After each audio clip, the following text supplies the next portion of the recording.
Okay, well, hi everyone, and thank you very much for watching or listening. Liam Hartree here today with another episode of the Simply Inspired podcast. Today, I'm joined by professional powerlifter Kent Spires, who's going to be telling us his inspiring story and his journey through the world of weightlifting. But not only are we going to be talking about sports today, we're also going to be going a little bit deeper and getting into the mindset and the motivation that it takes to chase your dreams and to succeed in one of the toughest sports in the world. So, Kent, thank you for coming on the show, my man, and thank you very much for taking time out of your day for this. I'm very grateful for that. Thanks for having me. It's a pleasure. It is absolute pleasure. Thank you. So I think we'll go back to the beginning. Now, I don't always start at the beginning with all of my guests, but in your case, I think we will. Growing up, were you always interested in different sports or interested in weightlifting, or was that something that came into your life a little bit later on? No, it's when I was in high school, doing the football and the wrestling, and then we started working out and lifting, and I was stronger than everybody else. Everything I did, I was stronger. So my coach sent me to a powerlifting competition when I was a senior, and I weighed, if I remember right, 130 pounds or something. And I benched over 300, and I won that. And then when I went to college, the weightlifting coach just started getting me into powerlifting. And it's kind of been that way ever since. I had a little time off when I was, trying to raise my kids and stuff like that, but for the most part, it's been going the whole time. Wow, that is absolutely amazing. So you had some natural strength that was always there, and then you sort of built on it from there. That makes sense. That makes a lot of sense. Cool. Well, when you were in those early years and you were sort of starting out with this, did you expect to have taken it as far as you've taken it now and to be competing for so many years? Or at that time, were you just sort of enjoying it one step at a time, if that makes sense, you know? Oh no, I was definitely just doing it then and enjoying it. Um, I traveled around the state of Florida while I was in college and lifted and met a lot of people. Um, Went to Georgia one time and did some more there, but it was it was like a hobby. I was having fun with it. I was going to school. I was good at it, so it was great to win, but I never thought I'd still be at this level at this age. I've actually gotten, I guess I'd say, more committed the older I've gotten. I think if I'd have taken it as serious in my 20s as I do now, there would have been a whole different records for sure. Yeah, absolutely. Well, let's talk about that then in terms of the transition you went through of realizing, okay, I enjoy this, I'm good at it, and it's fun to win, to then switching it up and saying, okay, I want to take this as far as I can. At what point did that change come into it where you said to yourself, right, I really want to go as far as I can get with this, you know? Um, well, I competed in my 20s and I was actually getting ready to go to a Worlds and I was hit by a truck when I was riding my bike and I hurt my wrist and I couldn't work out. So there was from my 23 until 30 where I kind of worked out, but I was at work. I was working on my career and I started working out again and I was 30 and I went to a couple competitions and I did Bench America and I was always ranked in the top 5 or 10 and it was fun. And when I was 44 in 2012, I bought a gym because after the recession we had and I had a roofing company, I had to close it. And the guy there asked me to start working out and competing again. So we started. So I was 44. I started looking up all records and I'm like, man, I can do that now. So then the goal was to try to break the records, and since then it's been push as hard as I can. Absolutely, yeah, makes sense. It's a great story so far about coming back from the adversity as well. In terms of your proudest moments as a power lifter, because you've been competing for a lot of years, and I'd love to talk about everything, but we'd be here until like next week or something. So if we have to Right. condense it down into some of your favorite moments, what would they be? Some of your best wins, your favorite records you've broken, favorite competitions, anything that really stands out in that way, maybe as a handful of them, please. Well, I mean, when I went to Russia on a trip, I wasn't sure how I was going to do traveling that far, and to win out there and get best lifter, that was a great accomplishment. But I think my best moment was my daughter when I started lifting. She wanted to compete, and she went to nationals with me in New Orleans, and she set the APF record, world record for her age group, and that was by far the best accomplishment because I got to do it with her. And she still competes to this day. She has a couple records from her teenage. She's a firefighter, so not as she puts the time into it, but she's so busy with some of the schooling and stuff, she doesn't compete as much. But just being on stage with her and winning, that was definitely the highlight. I could travel. I've won in Finland, Portugal, and all over the world, but lifting with her was definitely it. Absolutely, yeah. The family, that is amazing, passing on your knowledge and everything. I'll come back to that now. Before we do, though, can you also share with us what you regard to be your toughest competition in terms of not only in terms of the lifting and the weights themselves, but maybe, if there were things going on in your life outside of competition and things like that. I think it's very inspirational for people to hear how you focus through that and still win big anyway, like what you said about the moving company and buying a gym and things changing. So I'm just saying that the toughest competitions, it comes in different forms. What would you say the toughest competition is that you've had, and then how you overcame that? Um, I think probably the hardest moment I had was in 2019, I believe. I tore fascia in my forearm, and I had to go to nationals to qualify to go to Finland. And the doctor told me I couldn't work out, so I had to take 2 months off. I went to nationals, and the guy that I trained with is, well, at the time was really competitive, and he couldn't beat me. He was heavier, and I went to nationals. I was able to beat him, and I did 501.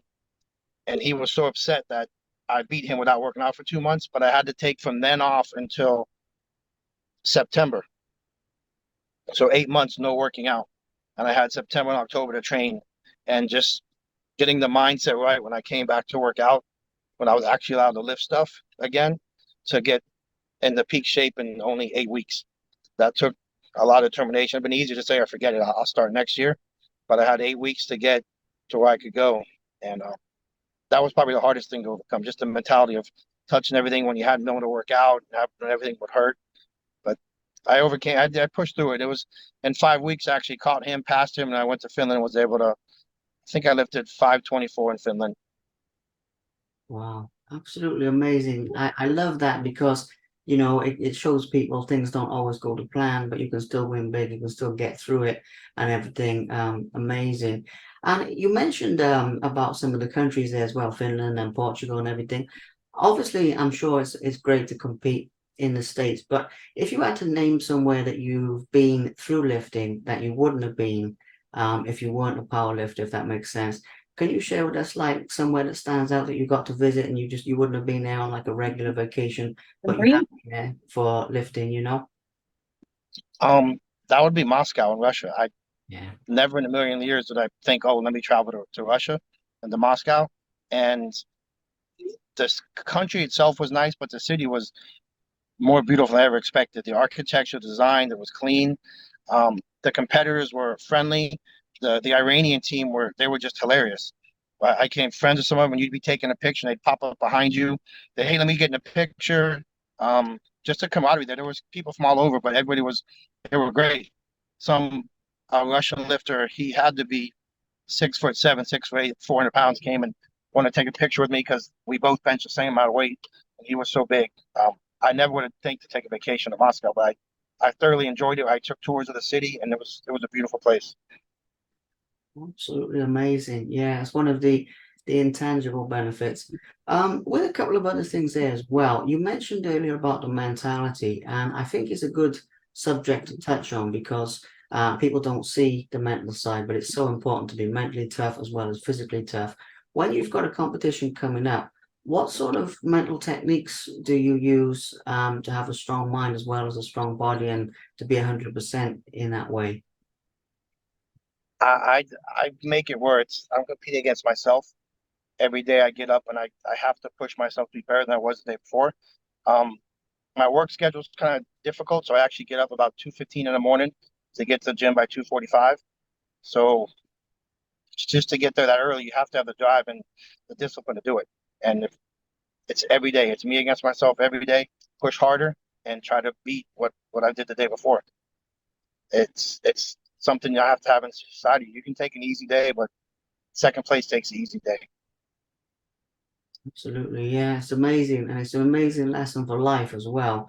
And that's incredible. In terms of your daily training regime and everything, you said about that day, the discipline that it takes is phenomenal.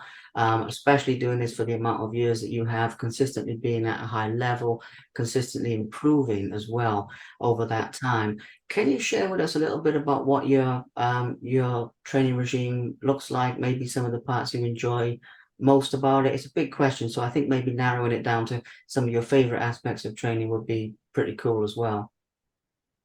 As far as the exercises, or you Yeah, mean, yeah. In terms of, I mean, you're there to, 2:15 in the morning. Well, 2:45 in the morning. I think you said, absolutely incredible, and the discipline it takes to do that for so many years. So yeah, in terms of what's going through your mind, exercising, but also in terms of your training regime itself. I know with powerlifting, some people will be very familiar, but for anyone who doesn't know what that looks like, if you get what I mean, I think it would be good to touch on but as well. um, I will say, because I specialize in bench, because I've torn my ACL twice. My legs, or I do them 1 day a week, where other people do them more. But because of the knee injuries, I limit it. I do try to push them. Um, but the biggest techniques I have is just uh, as far as bench, my back, without a strong back, and everything I do.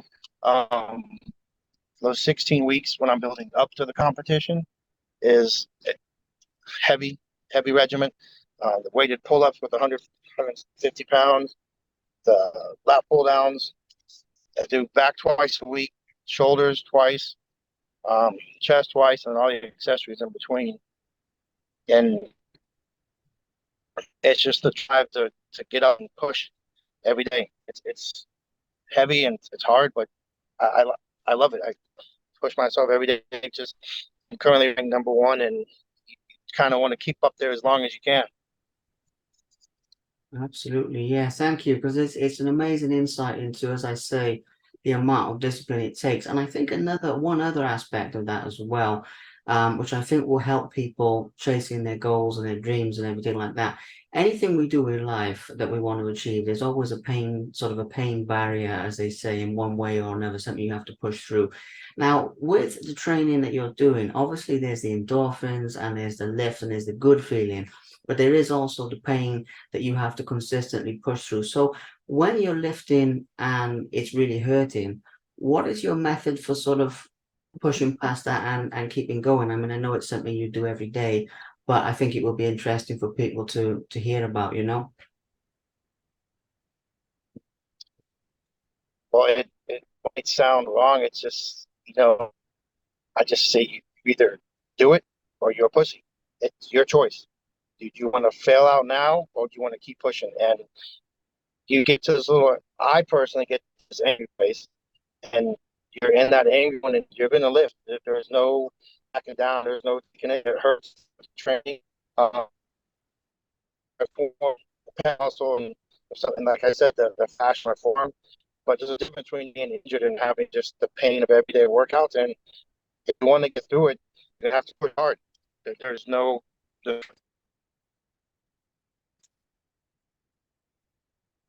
Yeah, it makes sense.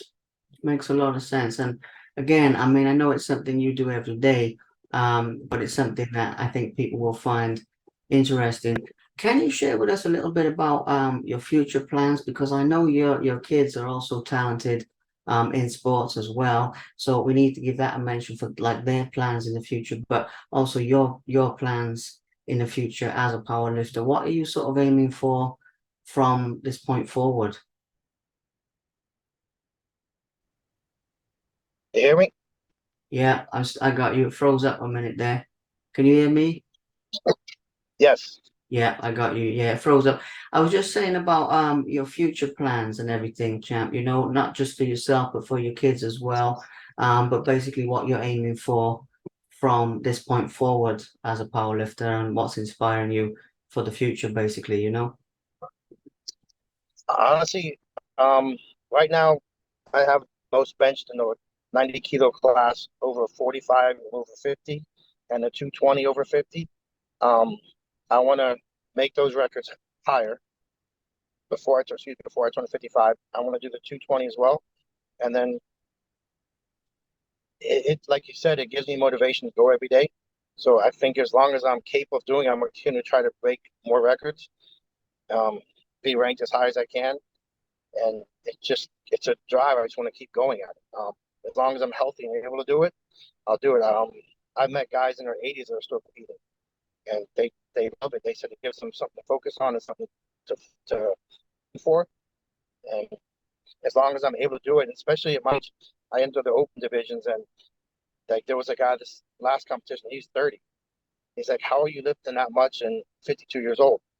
And it's just motivation to keep going, keep pushing, keep surprising all the young guys. Right now, it's great to beat the young guys. Eventually, I'm sure I'll fade and they'll pass me, but it's great right now. Absolutely, yeah. Great while it lasts, 100%. Are there people that you would like to thank who have helped you along your journey and contributed to your journey? Because I know you're the one who has to be in the gym every day, going hard, pushing it and everything, and it's very much a self-motivation. But are there people who've maybe contributed to your journey as a powerlifter, that you'd like to give a mention to that people may not know about or anything like that? There's a guy, a lot of guys you might know. Uh, he's retired now. His name's Brian Schwab. He was a lightweight. Um, we used to compete a lot around Florida when I was younger, and he got more into the equipped, and I got into the raw. And when I got back into it, I reached out to him, and he told me to stick with the raw because I was so strong. And he kind of helped me guide to get back into it. There's a guy named Rick Lawrence who unfortunately passed away. He was the APF chairman in Florida, and he was really encouraging as I was getting back into it at one point. Tim James, I think you know him. We mess each other every day about pushing each other and trying to get stronger. He's a lifter in Florida, and the guy that really pushed me to get back into it, Dickie Spearoff. I trained with him for a long time. Um, he's bigger than me, and I told him I'd be stronger if we competed, and he didn't believe me. So the motivation every day in the gym was to beat him, and he really helped me get back and get focused on trying to be number one because I wanted to beat him. And every single day was a battle in the gym, and so I passed him and just kept going. But those definitely helped me get to where I am now. Absolutely, yeah. Good to give them a mention as well. I also think we need to give a little mention. I know we were messaging about this when we were setting the interview up, but your kids are talented in sports as well. What do you think the future holds for them? I know you said your daughter's a firefighter and she's still competing, but I just wanted to go a little bit deeper into that because you're obviously very proud of them. So do you mind sharing a little bit about what they're doing as well, please? Well, Kayla, like, she's a firefighter. She just finished the paramedic in Orlando. She's going to compete with me hopefully next year in nationals because it's in Orlando.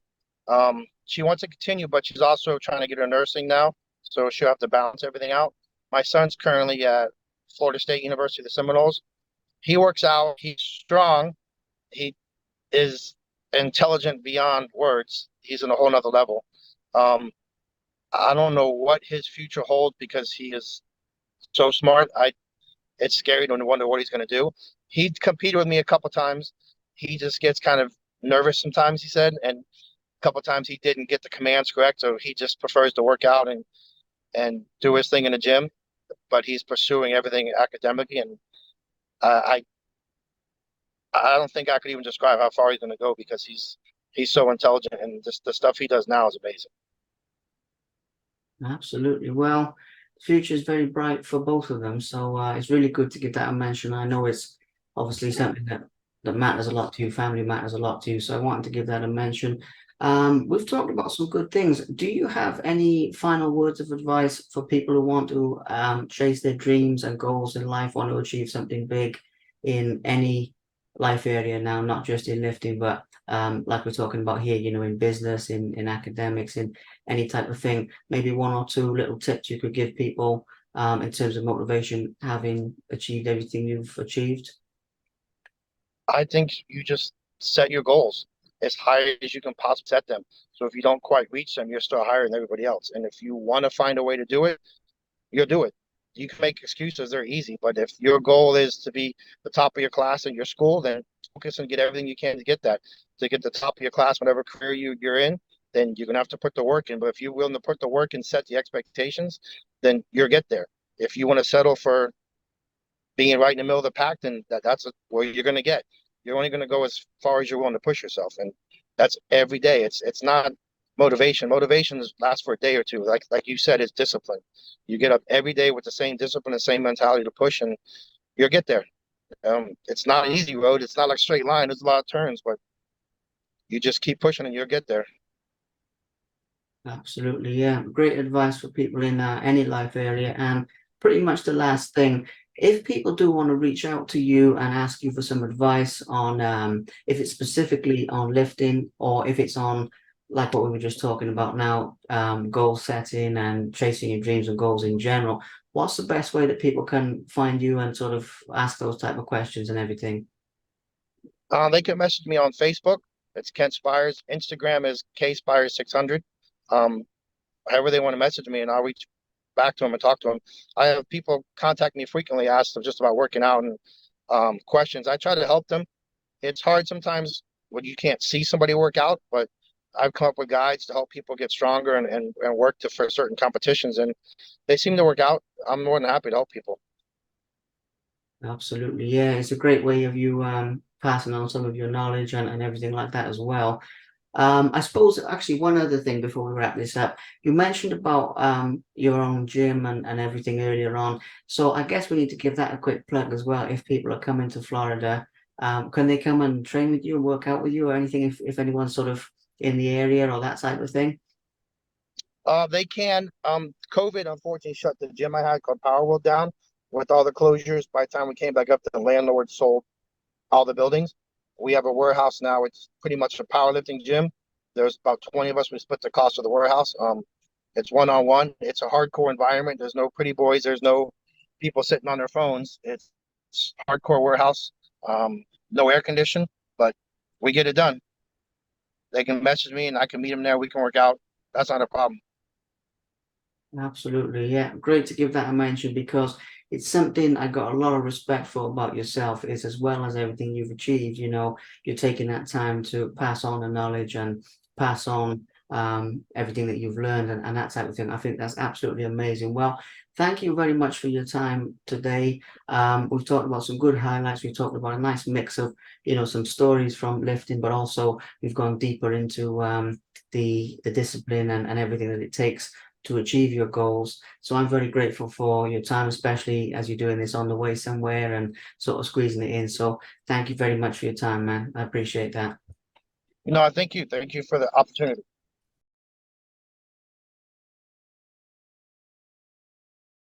Thank you very much for watching. Please subscribe to the Simply Inspired YouTube channel and there'll be more videos coming soon.